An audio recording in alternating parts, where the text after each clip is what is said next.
comedy clubs weren't around the country, right? No. Because a lot of comedians were doing it in strip bars. Yep. Did you do comedy in a strip bar? Yeah, I worked at Playboy Clubs too. I did the old Playboy Clubs, you know. I got the. You did it in between the strippers. In between the strippers, I would go out there. Okay, was it hard, bro? You got a bunch of horny dudes with boners, and then, hey, here come, want to hear a joke? Was that? I mean, that must be hard, man. The funniest joke isn't as funny as a pair of titties. I'm telling you, because that would take all the attention away. But I would cop to that. I would tell them, look, I'm here. I know you don't want to see me, but the ladies got to change into their outfits, so it's either this or silence, you know. So just bear with me. I'd find a way to get them to your side. You had to get creative. And from there, I got hired to do the Playboy Club in New York. I was in New York doing the Playboy Club. That's on 5th and Madison. Oh, did somebody see you? Did somebody from New York see you and say, Jeff hey, Kutash. Hey, kid, I'm taking you to New York. Jeff Kutash had a dance troupe, Jeff Kutash dancers, you know. And they did this old type strip tease with feathers and stuff. And you know, it's very alluring, but after a while you see the girls butt naked every day. Believe it or not, that gets old. Really? It gets old, you know, seeing chichis everywhere, you know. Yeah. But you know, it was so much, so many opportunities that. Did you ever fall in love with a stripper? Oh man, Did you ever have like a relationship and then say like, man, you know what? I can take you away from this, baby. There was a girl named her real name was Eugenia Esteves, if memory serves, and she went by the name of Dallas. All right. And she was the most beautiful girl, and I started hitting her. We slept together a couple of times. But did you tell her I want to take you away from all this? Yeah, and she looked at me. She goes, "You see any chains around me? I'm not doing this because I hate it. I love it." She was an exhibitionist, and I wanted to make a good woman out of her. You know? What could I offer? You know, I'm getting $800 a month in New York, but I had a great time. And at the same time, I remember crying when some big Catrin guy with Feria, she took her. You know, I was gonna have a date with her. She took her. I remember seeing her walk away and crying like a little bitch.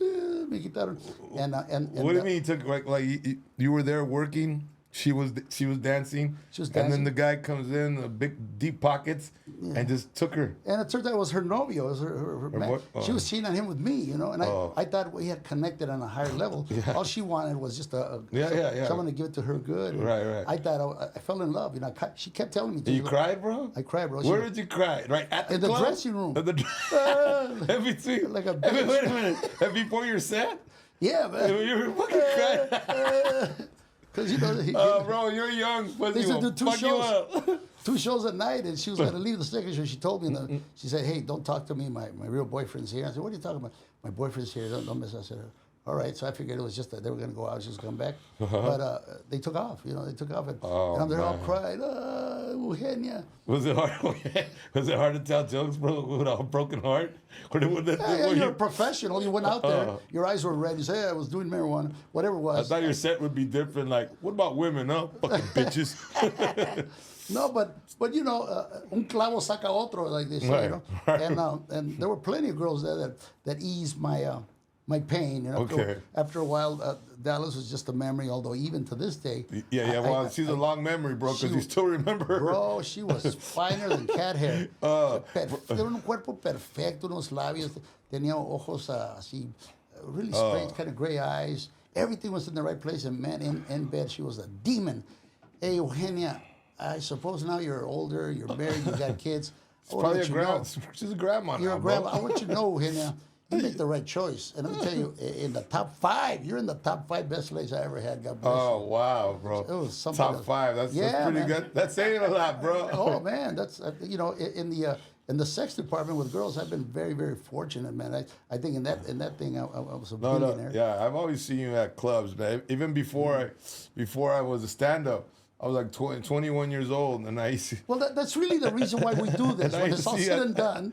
I see at a club called Circus, bro. We talked about this. You were always in a circle with like 5 chicks, bro. I was like, look at some this. Kinky ones, man. Some kinky. You know, you have these fantasies of, ooh, you know, I like to be with 2 girls, and then all of a sudden there's 3, and you realize there's not enough dick for one. You know, you have enough coke and stuff. Your dick won't work. It was one of the punishments of, you know, you have so much of it, you know, and then your penis says, I'm done. And that's before Viagra or any of that, bro. Your dick was on its own. It was raw. You have to find a car de mariscos, you know, a couple of ostiones and still make it work. It was, and then they would get together, and you were a spectator, man. So you were in New York. So you did the Playboy Club I was in New New York York when Lennon was killed. That's another thing. I'm living down the Dakotas on 92nd and West Central Park, and it was a Monday. I remember because Howard Cosell interrupted Monday Night Football. He said, "Ladies and gentlemen, what a tragedy! John Lennon was just shot and killed on the Dakotas," which is on my way home. And I remember going there, huge crowd. Everybody was singing with the candles and stuff like that. Yeah. That was one guy that I really, really would have loved to have met, and I regret I didn't get his autograph at the Comedy Store.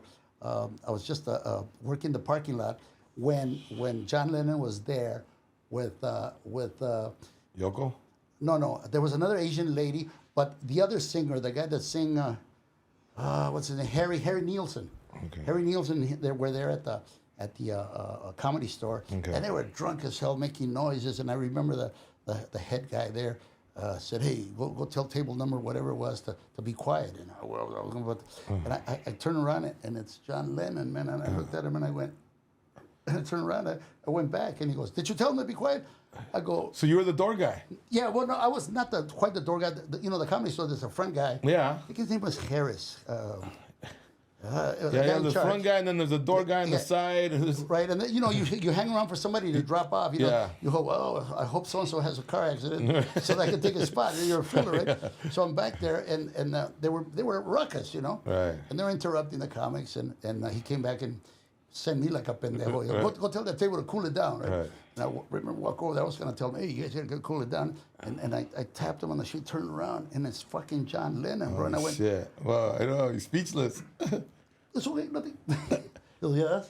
I said, "Damn." I went over there and I told the guy, I said, that's John Lennon. He goes, "I don't give a shit who it is. I do. Because if you go over there, I'm going to kick your ass." I love that man. That man he could do no wrong, man. He did so much for peace. So you weren't a regular yet.